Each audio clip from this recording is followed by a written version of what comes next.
Again, I don't want to spoil it, but and sometimes great guys meet ugly ends. Very excited to be chatting with you about Twisted Metal, which is coming to Peacock on July 27th. What a crazy, wild, fun show.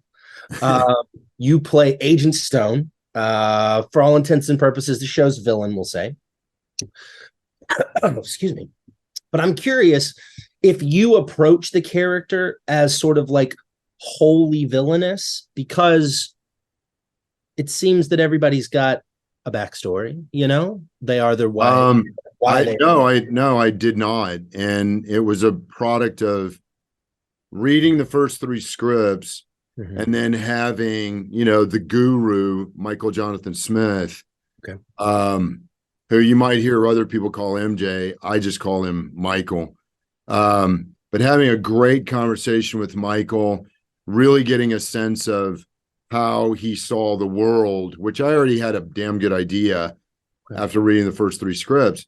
But no, I did not ever approach the character, even in the very first, when you first meet Stone and he deals with quiet and loud in the way that he does. He really believes that he's on the right side of law and that everything that he's doing, and throughout the series, there's different speeches or witticisms or rants that he goes on where he always identifies himself front and center as the bringer of justice, the bringer of order. His only purpose is to end chaos, but he does it with an iron fist. I mean, he goes after everybody that he considers a violator. And there's one speech where it's like, he doesn't care what they do.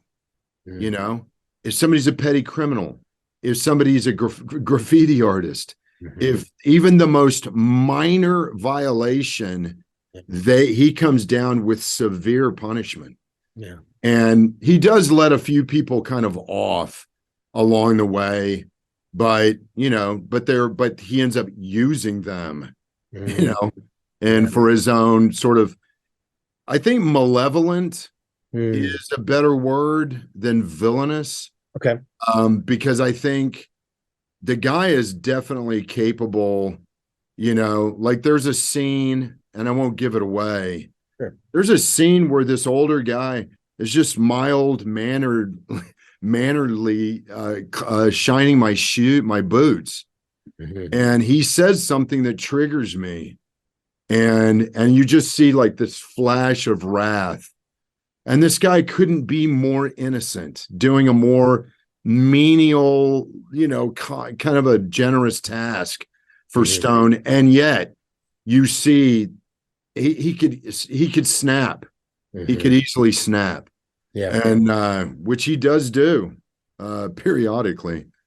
But no, how many did you see? I've seen about half the show. I've seen half the show so far. So you know what happens in the first one. Yeah. I mean, and Richard is a great guy. So,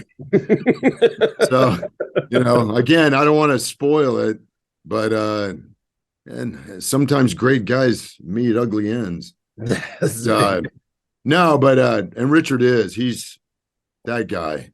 What energy. I don't know if you've ever interviewed him. I haven't, but man, I would love to. That guy has got crazy energy and is a hilarious storyteller. So if you can, because he comes back. He comes back. Yeah, he comes back. I'm not going to say how or in what form. Sure. But his presence comes back. That I think I was really I don't think I knew that he was going to be in the show when I saw him return on the first episode, and I saw him and I was like, oh, and I was like really excited. Yeah, I mean, it's like Richard came up and was like, dude, I'm such a big fan of your work. And I was like, okay, but working with Ridley Scott on The Counselor, because he's a drug courier. I don't know if you saw that movie. He's a drug courier, but he got to work with Ridley Scott, and that's all I did was just like inundate him with questions about working with Ridley Scott. That's awesome. And he was like, I can't believe you know that movie, man. Nobody saw that movie. I'm like, seen the movie about 20 times. But yeah, great energy. But you know what? Stephanie was terrific, and Anthony, and everybody was really fun. Samoa Joe was a ton of fun. And I never worked with Will, because Joe was always there as Sweet Tooth. But very funny actor. Agreed. Actor. Joe's funny. Yes, you guys are all absolutely incredible. The show is so much fun. And Thomas, I really, really appreciate you taking time to chat with me today. Of course, man.